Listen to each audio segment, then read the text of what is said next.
Viewers, welcome to metro style. வீடியோக்குள்ள போறதுக்கு முன்னாடி மெட்ரா ஸ்டைலை சப்ஸ்கிரைப் பண்ணாதவங்க சப்ஸ்கிரைப் பண்ணிட்டு கொஞ்சம் சப்போர்ட் பண்ணுங்க. வாங்க வீடியோக்குள்ள போகலாம். ஏன் விறுவிறுப்பா போயிட்டு இருக்குன்னு சொல்லலாம். சாமுண்டேஸ்வரி கிட்ட எல்லாத்தையுமே சொல்லி முடிச்சிடறாங்க. சொல்லி முடிச்சதுக்கு அப்புறம் கார்த்தி அப்படியே பாக்குறாங்க. பார்த்த உடனே அப்படியே யோசிக்கிறாங்க. ஐயோ, இவன் தானே நம்ம அக்கான்ற ரியாவை பழி வாங்கினது அப்படின்னு சொல்லி யோசிச்சுட்டு இருக்காங்க. இவனை திருப்பி சந்திக்கவே கூடாதுன்னு நினைச்சனே, ஆனா யாரை சந்திக்க கூடாதுன்னு நினைச்சனோ அவனையே சந்திக்கிற நிலைமைக்கு ஆயிடுச்சு. இது எனக்கு அந்த கடவுள் கொடுத்த சந்தர்ப்பம். இந்த சந்தர்ப்பத்தை நான் நல்லா பயன்படுத்திக்கணும். திருப்பி எனக்கு இந்த மாதிரி சந்தர்ப்பம் அமையுமான்னு தெரியல, அதனால இந்த சந்தர்ப்பத்தை நல்லா பயன்படுத்திக்கணும் அப்படின்னு யோசிச்சுட்டு இருக்காங்க. வழி வாங்க நல்ல சந்தர்ப்பம் கிடைச்சிருக்கு, ஆனா நான் இங்க யாருன்னு தெரியாம சாமுண்டேஸ்வரி கிட்ட என்ன பத்தின விஷயம் எல்லாம் சொல்லிட்டேன். என்ன பண்றது, ஒண்ணுமே புரியலையே அப்படின்னு சொல்லி யோசிச்சுட்டு இருக்காங்க. அந்த இடத்துல ரியாவோட தங்கச்சி சூரியகலா யோசிச்சுட்டு இருக்காங்க. என்னப்பா பார்த்த உடனே அசந்து போயிட்ட அப்படின்னு சொல்லி கேட்க, அதுக்கு அவங்க சொல்றாங்க, நானும் இவரை பத்தி நிறைய கேள்விப்பட்டிருக்கேன். உங்ககிட்ட நான் எதையுமே மறைக்கல. என்ன போலவே எங்க அக்கா இருந்தால ரியா. அதுக்கு நம்ம ஈஸ்வரி சொல்றாங்க, ஆமாமா அவதான் சின்ன வயசுலயே போயிட்டல அப்படின்னு சொல்லி சொல்றாங்க. காரணமே இவங்க தான் ஆன்ட்டி. அது ஒரு பெரிய கதை, நான் அதை உங்ககிட்ட அப்புறமா சொல்றேன் அப்படின்னு சொல்லி சொல்றாங்க. நம்ம சூரியகலா கார்த்திகோட குடும்பம் எதிரி தான்.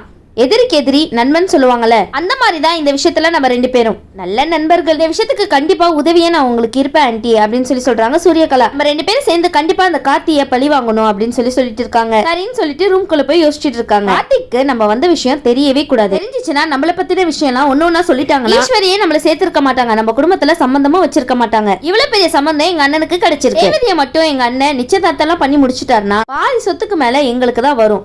அப்போ சொத்தை அபகரிக்க வந்திருக்கீங்களா?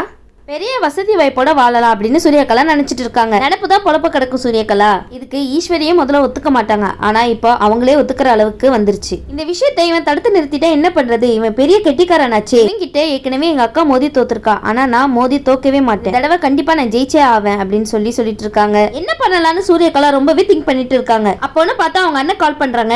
என்னாச்சுமா, அந்த வீட்டுக்குள்ள போனியே, என்னாச்சு, என்ன நிலைமை அப்படின்னு சொல்லி கேக்குறாரு. எல்லாம் நல்ல விஷயம் தானே அப்படின்னு சொல்லி கேட்க, சூரியகலா சொல்றாங்க, உனக்கு பொண்ணு தரேன் அப்படின்னு சொல்லியிருக்காங்க. ஆனா அதுல சின்ன சிக்கல் இருக்கு. அதுக்கு அவங்க அண்ணன் கேக்குறாங்க, என்ன சிக்கல்மா அப்படின்னு கேட்க, என்னமா தான் கோடியா சொத்து வருது, நம்ம சிக்கல்லாம் சமாளிச்சுக்கலாம் அப்படின்னு சொல்றாரு. சமாளிங்க, ஏற்கனவே ஈஸ்வரியை சமாளிக்க முடியல, இதுல நீங்க வேறையா? அதெல்லாம் சமாளிச்சுக்கலானே, அதெல்லாம் ஒரு பெரிய விஷயமே இல்ல. ஆனா அவங்க மாப்பிள்ள இருக்காரே, அவர் யாருன்னு தெரியுமா உனக்கு அப்படின்னு சொல்ல, அதுக்கு அவர் கேக்குறாரு, யாருமா அப்படின்னு சொல்லி கேட்க, அவர் வேற யாரும் இல்ல, கார்த்தி தான். அதுக்கு சூரியகலா என்ன சொல்றாங்க, அச்சச்சோ, தங்கச்சியை பழி வாங்கின குடும்பத்துல சேர்ந்தவன் தானே அவன். ஆமா, ரியாக்கு நடந்த முடிவை எங்கனால ஜீர்ணிக்கவே முடியாது. அவன் வாழ்க்கையில இந்த சந்தர்ப்பம் கிடைச்சிருக்கிறது நம்ம திருப்பி கொடுக்கறதுக்கான நேரமா அப்படின்னு சொல்றாரு அவங்க அண்ணன். இருந்தாலும் நீங்க அப்படிப்பட்டவங்க கிட்ட கொஞ்சம் கவனமாவும் ஜாக்கிரதையாவும் இருக்கணும் அப்படின்னு சொல்றாரு.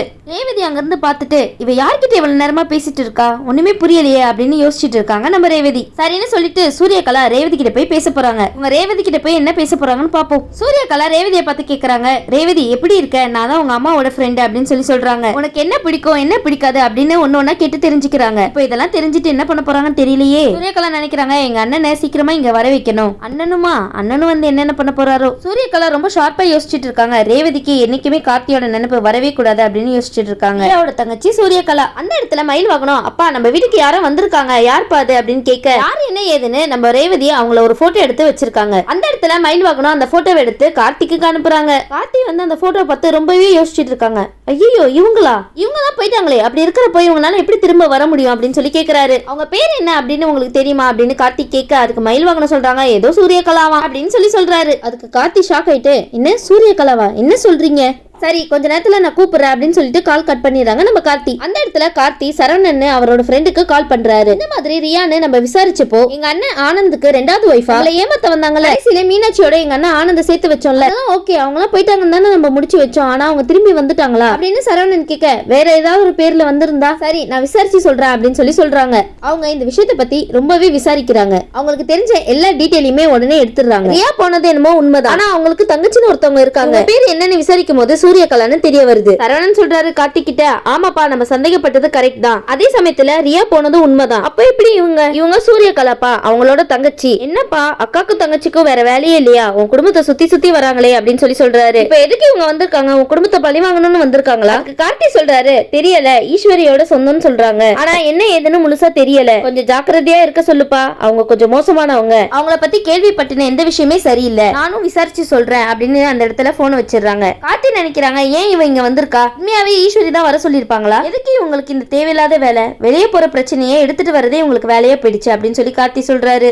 அந்த இடத்துல கார்த்திய பார்த்துட்டே இருக்காங்க நம்ம ரியாவோட தங்கச்சி சூரியகலா. இது சரிப்பட்டு வராது, நம்ம இங்க வந்திருக்கிற விஷயம் எப்படி இருந்தாலும் தெரிஞ்சிருக்கும். அப்படி அவனுக்கு தெரிஞ்சிருந்தா அவனே வந்து என்ன சந்திப்பான். எதுக்காக வந்தேன்னு கண்டிப்பா அவனே கேட்பான். அது வரைக்கும் நான் ஏன் வந்தேன் எதுக்கு வந்தேன்னு நல்லா குழம்பிட்டே இருக்கட்டும். அந்த இடத்துல நம்ம கார்த்தி சும்மா இருப்பாரா? உடனே சூரியகலா நம்பரை தேடி பிடிச்சி சூரியகலாக்கு கால் பண்றாங்க நம்ம கார்த்தி. போன் பண்ண உடனே யார் நீங்க அப்படின்னு கேட்க, இப்ப கூட நீங்க என்ன பத்தி தான் யோசிச்சுட்டு இருப்பீங்க. நீங்க தானே ஈஸ்வரி வீட்டுக்கு புதுசா வந்திருக்கீங்க, உங்க பேரு சூரியகலா தானே அப்படின்னு நம்ம கார்த்தி கேக்குறாரு.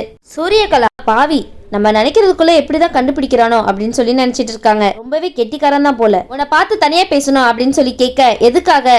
என் குடும்பத்துக்குள்ள எதுக்காக வந்திருக்கேன்னு நான் தெரிஞ்சுக்கணும். நீ வந்திருக்கனா அது சரிப்பட்டு வராது. சூரியகலா சொல்றாங்க, உனக்கும் எனக்கும் பழைய பகை இருக்கு, ஆனா அதை நாங்க எல்லாத்தையும் மறந்துட்டோம். இப்போ நம்ம அந்த பழச பத்தி எல்லாம் பேச வேணாம் அப்படின்னு சொல்ல, அதுக்கு நான் பழசெல்லாம் பேசல. அதுக்கு கார்த்தி சொல்றாங்க, உன்னால ஒரு சின்ன பிரச்சனை வந்தா கூட நான் பார்த்துட்டு சும்மா இருக்க மாட்டேன் அப்படின்னு சொல்றாரு. கொஞ்சம் கவனமா இருந்துக்கோ அப்படின்னு நம்ம சூரியகலாவை வார்ன் பண்ணிட்டு கார்த்தி வச்சிடுறாங்க. ஐயோ, நம்ம கார்த்தி இப்படி வேற பேசிட்டாரு, சூரியகலா சும்மாவா இருப்பாங்க?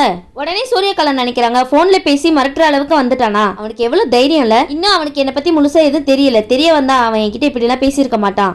இவ்வளவு நேரம் அவனை என்ன பண்றதுன்னு யோசிச்சுட்டு இருந்தேன். இனி இதை பத்தின யோசனையே கிடையாது, என் ஆட்டத்தை அவன் பார்க்க தான் போறான் அப்படின்னு சொல்லி சூரியகலா சொல்றாங்க. அப்போ நான் யதார்த்தமா ஈஸ்வரி வராங்க. ஈஸ்வரி சூரியகலாவை பார்த்துட்டு, என்னாச்சு, யார்கிட்ட இவ்வளவு நேரமா பேசிட்டு இருந்த அப்படின்னு சொல்லி கேக்குறாங்க. ஏன் மாப்பிள்ள கிட்டியா? அவர் நம்பர் எப்படி உனக்கு தெரிஞ்சிச்சு அப்படின்னு சொல்லி கேட்க, சூரியகலா சொல்றாங்க, இல்ல ஆண்டி போன் வந்துச்சு, ஆனா எங்க அண்ணன் கிட்ட பேசினேன் அப்படின்னு சொல்லி சொல்றாங்க. இங்க வர சொல்லலாமா ஆண்டி அப்படின்னு சொல்லி சூரியகலா கேக்குறாங்க. ஏன்னா எங்க அண்ணன் இங்க வந்தாதான் ரேவதியும் எங்க அண்ணனும் பார்த்து பேசி அவங்களுக்கு பிடிக்கும் அப்படின்னு சொல்லி சொல்றாங்க நம்ம சூரியகலா. அது மட்டும் இல்லாம ரேவதிக்கு அவளோட மனசு எந்த பக்கம் போறதுன்னு தெரியாம இருக்கா. எங்க அண்ணனை பிடிக்க வைக்கிற மாதிரி சில பல விஷயங்கள்லாம் பண்ணா கண்டிப்பா அவளுக்கு எங்க அண்ணனை பிடிக்கும். ரேவதியோட மனசு மாறவும் சான்ஸ் இருக்கு. நீங்க ரேவதி ஒரு முடிவு எடுக்கிறதுக்குள்ள நீங்க அவர் வாழ்க்கையில ஒரு முடிவு எடுத்துருங்க, அப்பதான் எல்லாமே நல்ல விதமா நடக்கும் அப்படின்னு சொல்லி சூரியகலா சொல்ல, அதுக்கு ஈஸ்வரி சூப்பர் ஐடியா அப்படின்னு சொல்லி சொல்றாங்க. அதுக்கு ஈஸ்வரி சொல்றாங்க, பரவாயில்ல சூரியகலா, எனக்கு தோணாதது கூட உனக்கு தோணி இருக்கு. பரவாயில்ல சூரியகலா, எனக்காக நீ அவ்வளவு உதவி பண்ற. ஈஸ்வரி சொல்றாங்க, இப்பவே உங்க அண்ணனுக்கு கால் பண்ணி அவங்களை இங்க வர சொல்லு. ஆனா ரேவதி கிட்டே இப்ப சொல்லக்கூடாது, சர்ப்ரைஸா வந்து ரேவதியை பார்க்கட்டும். அப்போதான் அவன் மனசுல என்ன இருக்குன்ற விஷயமும் நம்மளுக்கு புரிய வரும். பரவாயில்லையே சூரியகலா, என் பொண்ணுக்காக நீ இவ்வளவு யோசிக்கிறல்ல, அதுவே எனக்கு போதும். ரொம்பவே சந்தோஷமா இருக்கு சூரியகலா அப்படின்னு ஈஸ்வரி சொல்றாங்க. ரொம்ப சந்தோஷப்பட்டிருக்காதீங்க ஈஸ்வரி, உங்களுக்கே டிப்ஸ் கொடுத்துட போறாங்க. சூரியகலா கேக்குறாங்க, எங்க அண்ணனோட போட்டோவை பாக்குறீங்களா அப்படின்னு சொல்லி கேட்க, ஈஸ்வரி சொல்றாங்க, இல்லப்பா நான் எவ்வளவு பெரிய கஷ்டத்துல இருக்கேன், நீங்க வந்திருக்க, ஆனா உங்க அண்ணன் இந்த சம்மதத்துக்கு ஓகே சொல்லுவாரா அப்படின்னு சொல்லி ஈஸ்வரி கேக்குறாங்க. ஆண்டி நீங்க கவலையே படாதீங்க, நான் ஏற்கனவே எங்க அண்ணன் கிட்ட பேசிட்டேன், அவருக்கும் ஓகேன்னு தான் சொன்னாரு. இந்த மாதிரி அத்தை கஷ்டப்படுறப்ப தூக்கி விடுறது தானே சொந்தம் அப்படின்னு சொல்லி சொல்றாரு. ஈஸ்வரி சொல்றாங்க, சொந்தனா இப்படி இருக்கணும், எனக்குன்னு வந்து அமைஞ்சிருக்கு பாரு அப்படின்னு கார்த்தியை பத்தி நம்ம ஈஸ்வரி யோசிச்சுட்டு இருக்காங்க. ஈஸ்வரி, கார்த்திக்கு என்ன, அவர் ரொம்ப நல்லவர் தானே? கார்த்தி ரொம்பவே யோசிச்சுட்டு இருக்காங்க, எதுக்காக இவ வந்திருப்பா? கண்டிப்பா பழைய பகையை நினைச்சுட்டு தான் வந்திருப்பாளோ. ரியாவோட வேலை எல்லாமே முடிஞ்சிருச்சு, இனி அவங்க குடும்பத்தினால எந்த பிரச்சனையும் வராதுன்னு யோசிச்சுட்டு இருக்கப்போ கடைசியில எல்லாமே தலைகீழ ஆயிடும் போல இருக்கே, இது திருப்பியும் ஸ்டார்ட் ஆயிடுமா அப்படின்னு சொல்லி கார்த்தி ரொம்பவே யோசிச்சுட்டு இருக்காரு. கார்த்திக்கு இன்னும் மேல மேல என்ன சோதனை வருதோ, நீங்க கவலைப்படாதீங்க கார்த்தி, எல்லாமே சீக்கிரமா கைக்கூடி வரும். கார்த்தி வந்து சரி பாத்துக்கலாம், இன்னும் கொஞ்சம் கவனமா இருக்க சொல்லுவோம் அப்படின்னு சொல்லி நினைக்கிறாரு. ரேவதி குடும்பமும் கவனமா இருக்கணும், நீங்களும் கொஞ்சம் கவனமா இருங்க கார்த்தி அப்படின்னு தீவிரமா யோசிச்சுட்டு இருக்காரு நம்ம கார்த்தி. இந்த பக்கம் பார்த்தா ரியாவோட தங்கச்சி சூரியகலாவும் அதே மாதிரிதான் யோசிச்சுட்டு இருக்காங்க. போன வாட்டி என் அக்கா உன்கிட்ட கொஞ்சம் கவனம் இல்லாம இருந்துட்டாங்க, ஆனா நானும் அதே மாதிரியே இருப்பேன்னு தப்பு கணக்கு போட்டுறாத. என் அக்காவை வேணா நீ ஏமாத்திருக்கலாம், ஆனா என்னை நீ ஏமாத்தவே முடியாது, கண்டிப்பா உனக்கு எல்லாத்தையும் சேர்த்து கொடுப்பேன் அப்படின்னு சூரியகலா நினைச்சிட்டு இருக்காங்க. ஏதோ சூரியகலா பழி வாங்கணும்ன்ற எண்ணத்துல இந்த குடும்பத்தோட வந்து சேர்ந்துட்டாங்க. இனி என்ன நடக்க போகுதுன்னு வரக்கூடிய எபிசோட்ல பார்க்கலாம். அதுக்காக மெட்ரா ஸ்டைல லைக் பண்ணுங்க, ஷேர் பண்ணுங்க, சப்ஸ்கிரைப் பண்ணிட்டு கொஞ்சம் சப்போர்ட் பண்ணுங்க. தேங்க்யூ.